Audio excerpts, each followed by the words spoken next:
Chapter 6 Reordered.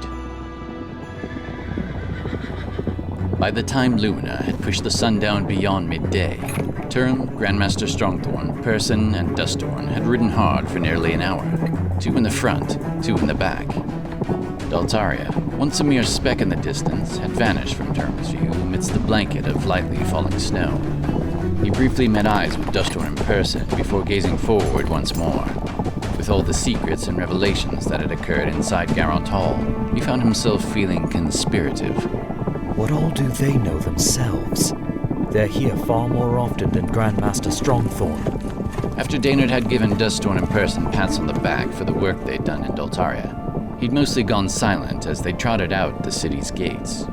Now, Turim was sure he wasn't the only one navigating his thoughts. He reached his hand out to test the wind and catch a few flakes, then noticed Daynard's gaze. There's just so much to sort out. Turim shook his head slowly. Grandmaster Strongthorn's beard parted in a faint smile as he let out a sigh. True words. I'm sorry. I said we'd discuss things further, and here I am, just going over everything to myself, alone. We shouldn't act alone. We can't anymore. I still have some things to talk through with you, admitted Turim, though he sympathized with the look on Daynard's face. But perhaps we should wait until we're inside again. We've only about an hour until we reach home. He held off a shiver. Shots wings, it's getting cold. A sudden gust of wind whipped Turim's cloak up.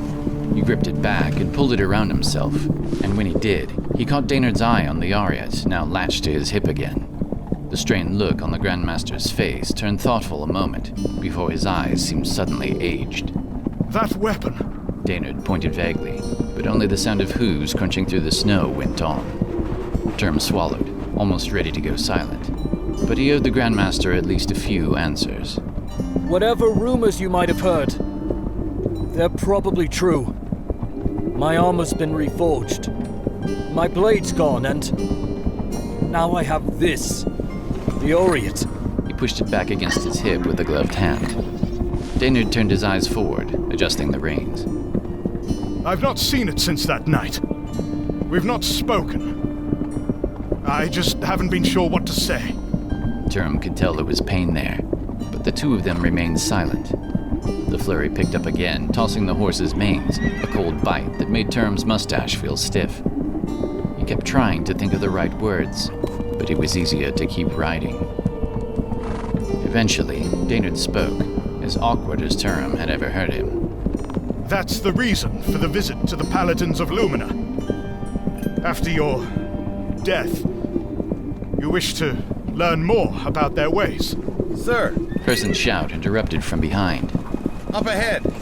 Turim exchanged glances with Daynard as he spotted 2 creatures coming at them through the snow-thick grasses at an alarming pace. They slowed. Frost wolves? Cried Dustorn. It sounded either panicked or proficient. Turim's grip returned to the Ariat. The Westersirk seems ripe with... No frost wolves here. It's Arthuril and Geldus, come to guide us in again. Turim smiled, watching the 2 hounds loop around behind them before coming to Silvel's side. He appreciated the distraction. Ah, good to see the 2 of you. Did my mother send you out, huh? He reached down to pat Arthuril on the head as the dog moved out front again. I don't think things are quite as they seem. Daynard said as softly as the winds would allow. He pulled Ander into just a walk now. As Turim leaned back into his saddle, he saw his mother riding directly towards them on her own steed, Malady. She'd bundled up for the snows, but it was unusual to see her out in this sort of weather. To see anyone out for that matter, thought Turim. They all came to a slow stop, meeting in the deep grasses and snows of the Westersirk. Turim held his hand over his eyes, hoping to catch some sight of the halfling behind his mother. It was a void of gray sky and white drifts. Leywin, where's Lala? Something was wrong.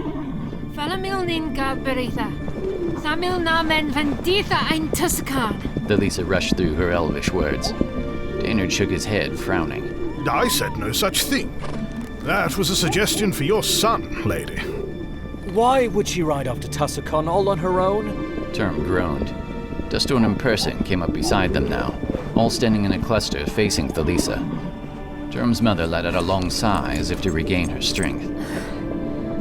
She's been restless ever since you two left. She kept asking what I knew about Dragonites, which is not a great deal, I must admit. And then said she needed to go see your friend, Master Shadowstar, to speak with him in Tuscan. Turim shook his head at yet another issue he'd have to deal with. Why couldn't she just stay put and settle in? He let out an exasperated growl with his blue glove extended. I said I'd be right back, and we could find her a nice home over there, just beyond Miller's Road. Thalissa gave him a look. It was one that meant she understood something that he didn't. Her eyes flicked to Daynard as well. That's just it, son. And I suppose we should have seen it. She said she doesn't think she can do that. Doesn't think she can... Turim grunted, then realized he was just repeating his mother. Oh, the gods' graces. Sir, I have to go after her. He tightened his grip on his reins.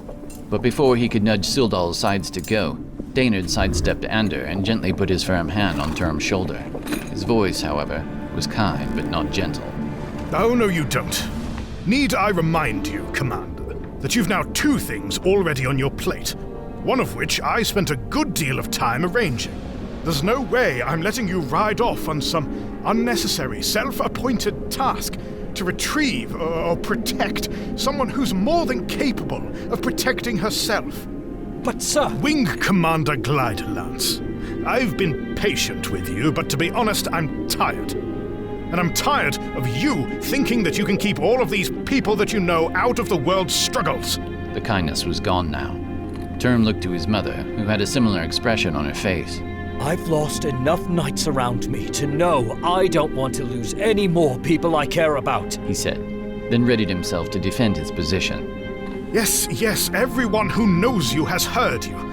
But Turim, son... The Grandmaster's voice took on an edge of emotion. He glanced at everyone a moment, then seemed to make up his mind and start again. It's taken me some time to sort this out, what with everything going on. But how exactly do you think I feel? Turim wasn't sure what was about to come out. I don't... Now, I care about every knight in our order. But you know I consider you like my own boy. I trust you far more than you realize. And real trust, like that of a friend, is hard-earned. But it is those trusted people whom we must rely on. Now, I don't have many people in my life like that. But for whatever reason, Turim, you've taken it on yourself to try and control the lives of these people you think you care about. I'm not trying to control them. I'm trying to protect them. You can't protect all of them, Turim. You can't. Because with all that you consider your responsibility, who's going to protect you? Turim wasn't sure what to say, but that didn't seem to matter. Daynard didn't stop.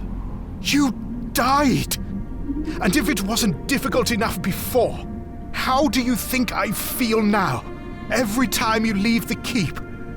Do you realize how hard it is to see you go out there on patrol every day, knowing I'm putting you in danger again? Do you think it's easy to just let you go on this mission to Melanost? Grandmaster Strongthorn set his jaw. The night Sand told me you'd died. A part of me died too. So if I can continue to allow you, my boy, to go out again after that, and fight to keep these lands free, then the hells, you can do the same. Turim looked to his mother again. I could not have made that any clearer myself, my little knight. She was confident in her response, but Turim could tell she was trying to put all the pieces together.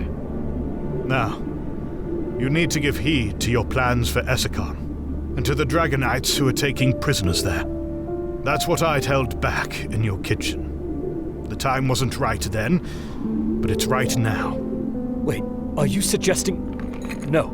Oh, no. Sir, I am not bringing Lala with me. His emotion and confusion over everything the Grandmaster was saying had begun to writhe inside.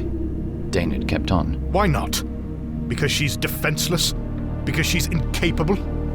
How will you arm yourself? Don't you trust her? I'm not bringing those who've not vowed knighthood to be protectors of these lands into a place where they could be hurt or killed Sir! Commander Gliderlance. If you'd seen what that girl's capable of, if you'd seen what she can truly do when pressed, you don't need to worry about the arms you'll have to somehow bring with you. She is a weapon. She's not a weapon, she's You know what I mean. I know she's not a weapon. You're right. She's just a farm girl from the plains. She's the embodiment of every Genovan we fight for. And I can think of few better people in your life that you could trust to take with you. The Grandmaster lowered his brow. And if you'd open your eyes, you could see that she wants to help you, especially where Dragonites seem to be concerned. Or did you simply plan to keep that from her? Turim's eyes went wide. He struggled with everything he knew to be right, his duty to protect and to keep everyone safe. Leywin, this is not what Father would have wanted of me. This is not how I have held myself up as a knight. Turim, your father was a good man and always tried to help others. But he could be stubborn when it came to asking for it himself. And you certainly get that from him. You don't have to do everything alone. For whatever it is you've been charged with doing now. With the fall of Wirai and the news in Tarvu, Grandmaster Strongthorn's face softened. It was a lot of pressure he'd likely been put under. I don't mean to be so harsh, but it's the truth. People have died, and will continue to die until we can end this war. And it's not your choice who lives and dies, it's theirs. And just as you have a choice to put yourself in harm's way to protect people you care about, so do we. All of us. Your Isian friends, the airship girl, that dwarf and ogre, your ninja friend in Tusakan, and yes, even Lala. Turim felt his breath caught in his throat. He fought his own defensiveness, trying to bring himself to allow such a thing. This whole order of unification, to bring the world together to combat the dragon army, is a necessity. At this stage, the Knights of the Hawk cannot do this alone. You know how weakened we are, and you know in your heart, though you've been denying it, that the only way to live free is to accept that we are all in this together. Turim looked at his hands, relaxing his grip. They were right. He'd said so himself.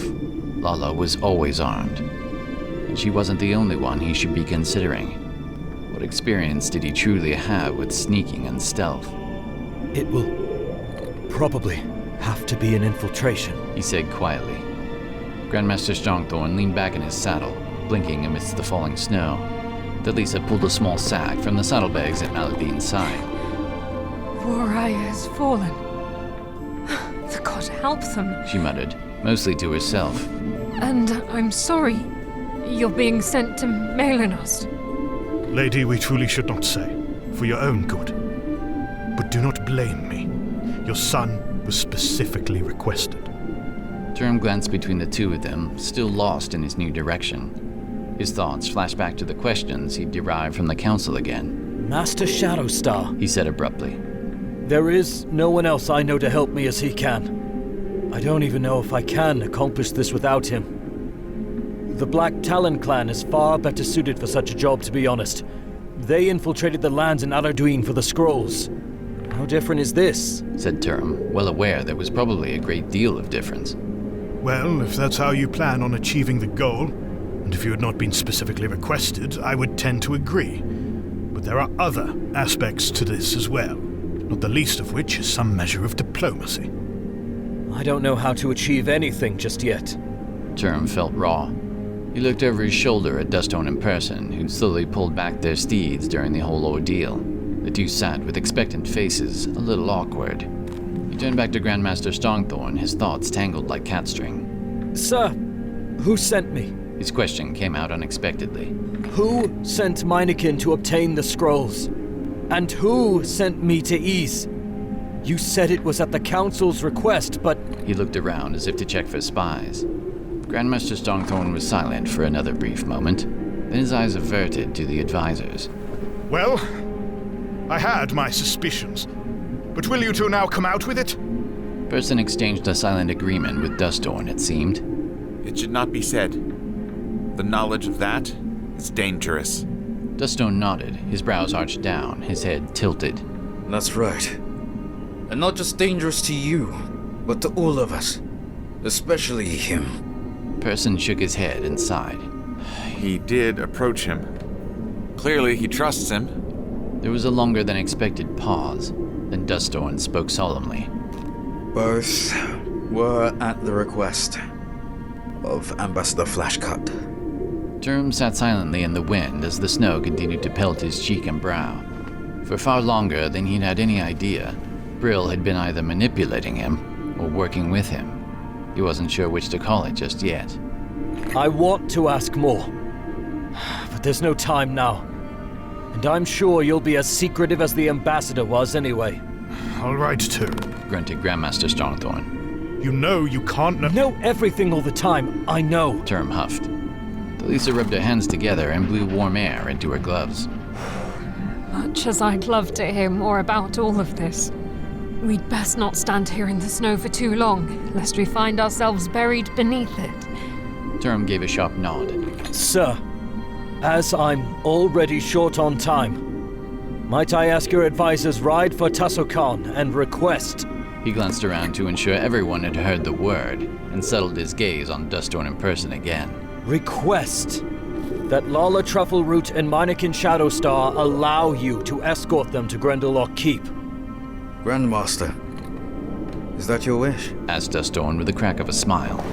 Daynard wheeled Ander halfway around and sighed as if considering every possibility. Then he nodded. I think, after the work you've done in Daltaria, a nice ride would do you two good. Percin caught eyes with Turim as he looked back. Yar, at your service, Wing Commander Gliderlance. He gave a slow head bow. You have my gratitude. Turim gave a short but crisp salute as Dustorn snapped one in return. Percin's hand brushed across one squinted eye and brow. I don't suppose, Lady Gliderlance.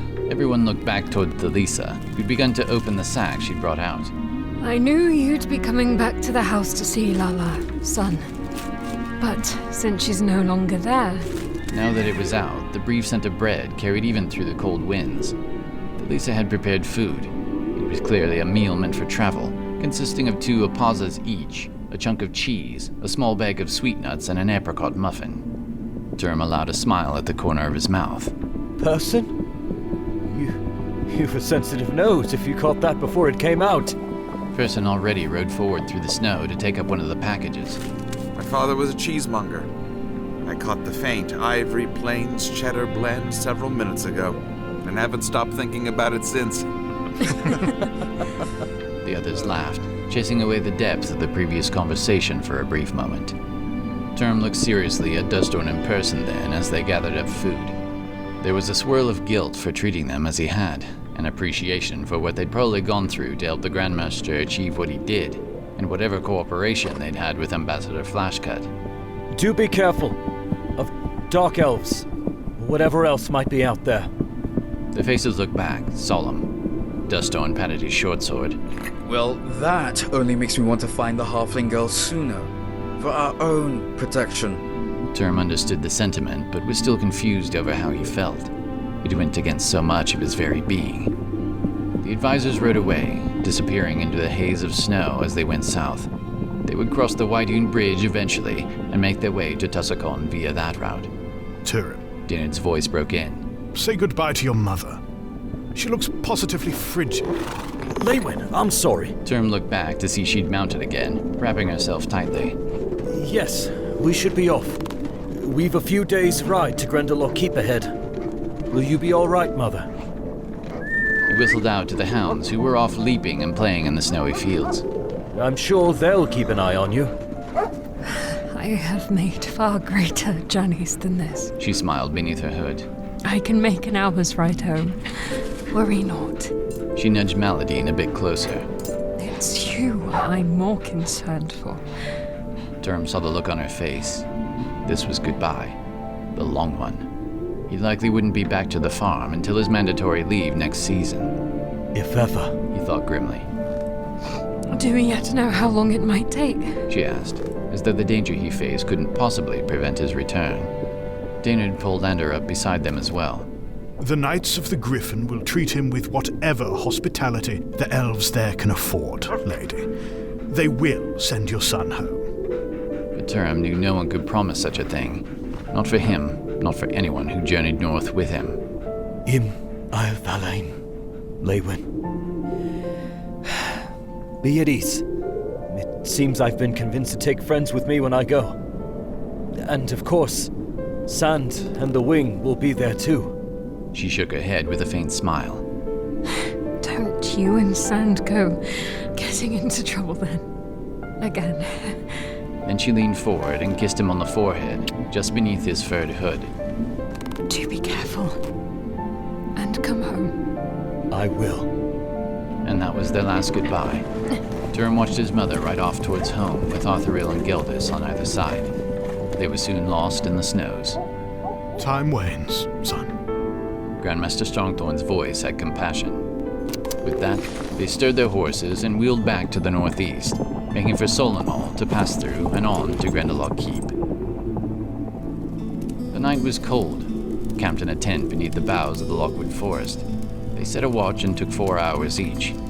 Can't be too safe with dark elves about. Turim's thought echoed. But this close to the city of Solanol, he was sure the woods had been kept clear of such enemies.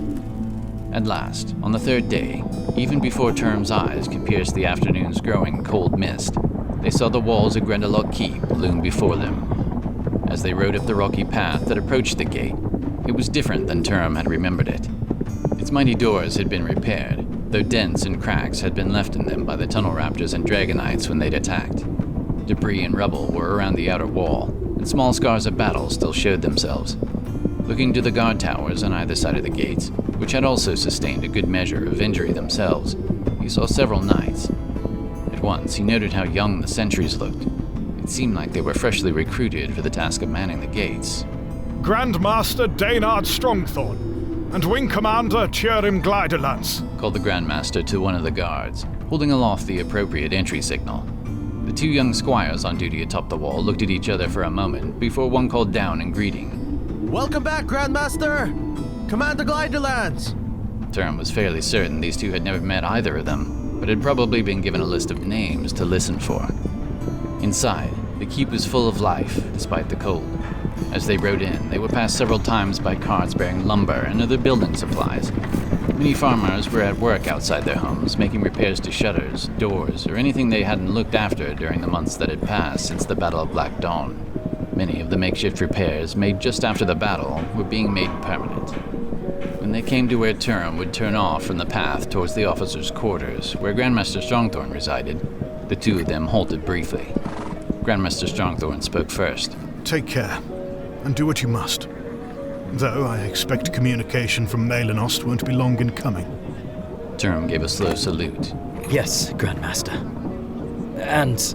You need not say a word, my boy. I appreciate everything you've done, and are yet to do. Turim nodded stiffly.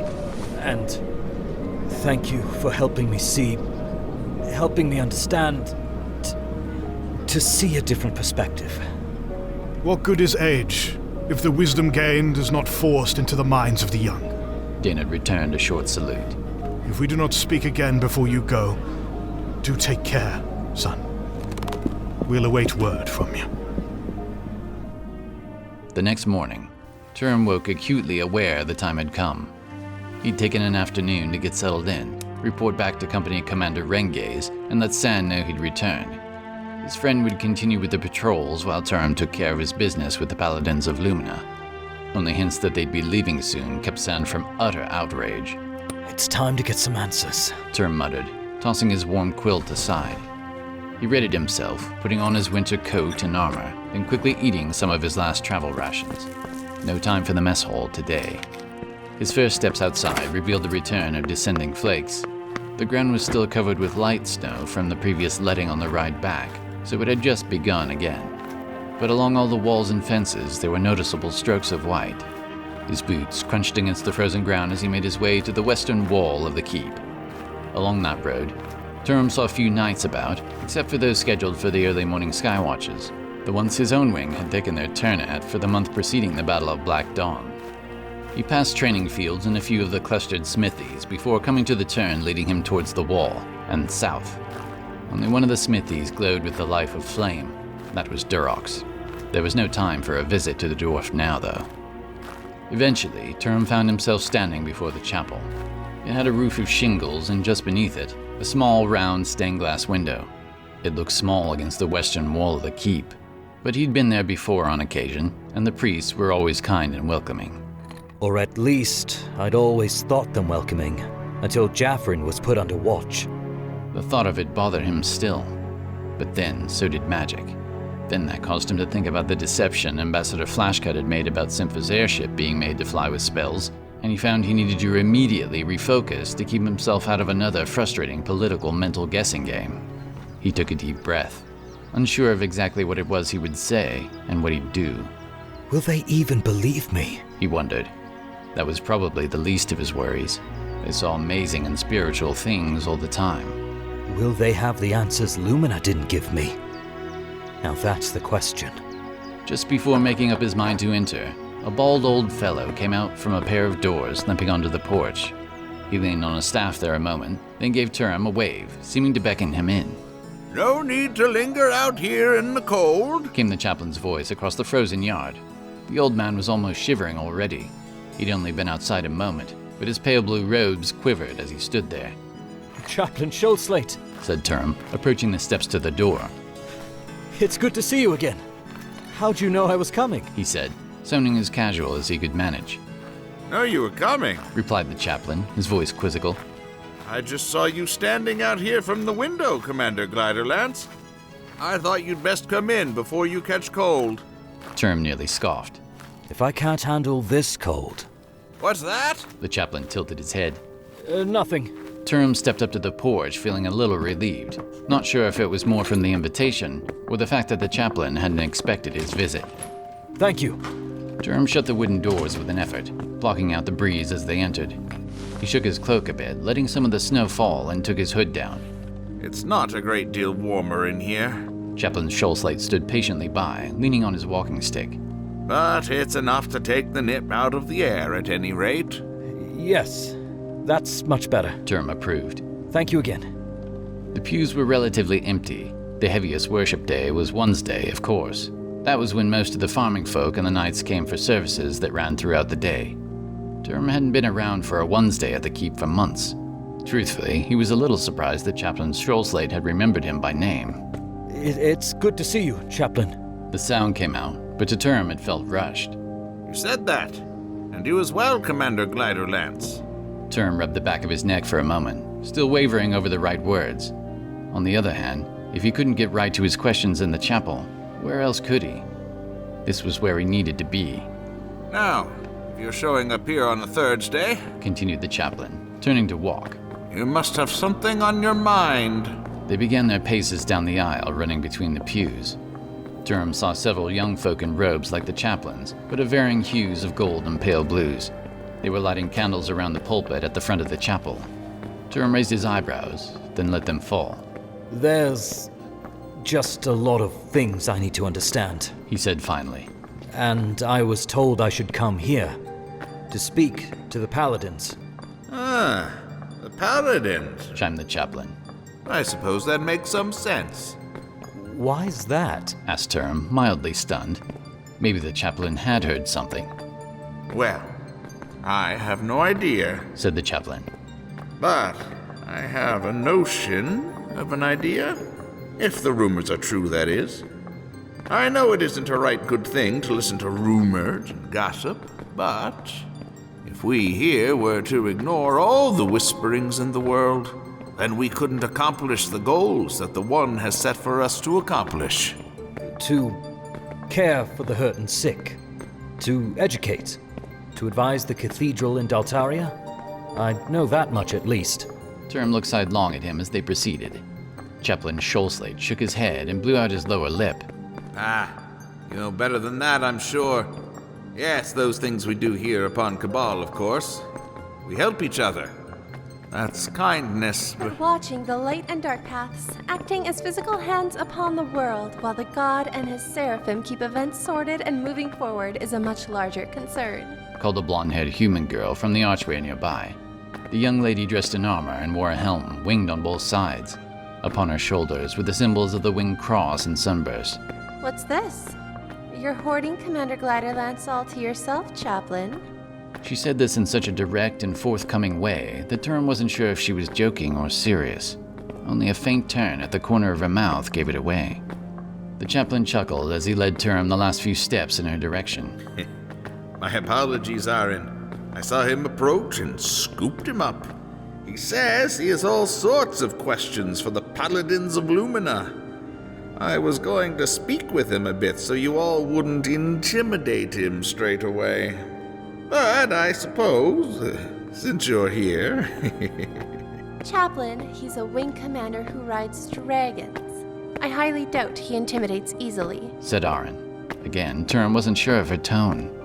Aarin stepped into the room and approached Turim, and now he could certainly tell she was glad to see him there. Commander Gliderlance, there's much I've heard about you and your ordeal. I'm Aarin Valecreed. I'm a paladin of Lumina, of those that belong to the Knights of the Hawk. Turim turned a questioning look towards the chaplain. He'd never met the girl. Why was she acting so familiar to him? How does she know my name? He thought. Some have, made their own decisions about the presence felt the night of the battle. Aarin was very confident you'd be coming soon. Presence? Turim responded to her salute. It seems I don't even know all of the questions I have to ask. You have come to meet the paladins, have you not? She asked. Her frosty eyes sparkled as Turim gazed on her a moment. In those wells was the look of both admiration and respect, but also of hardened battle experience.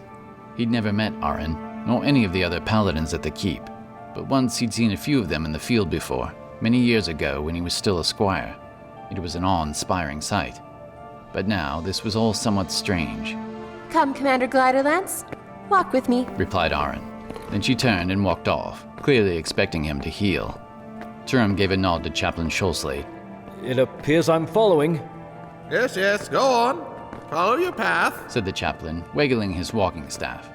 The god be with you, were Turim's final awkward words. He strode out of the main hall, his greaves clanking against his boots as he hurried to catch up with Aarin. Sunlight now beamed through the stained glass window they passed by, spilling across her.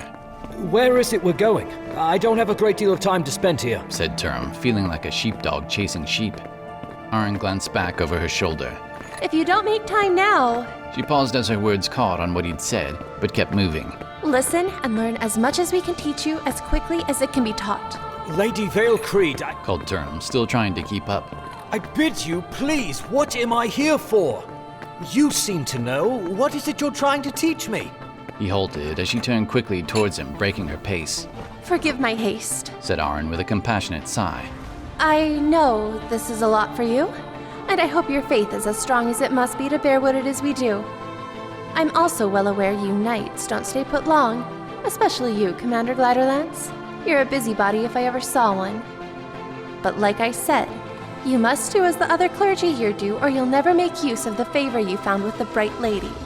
With Lumina, said Turim quietly. Yes, with Lumina, said Aarin, sounding impatient.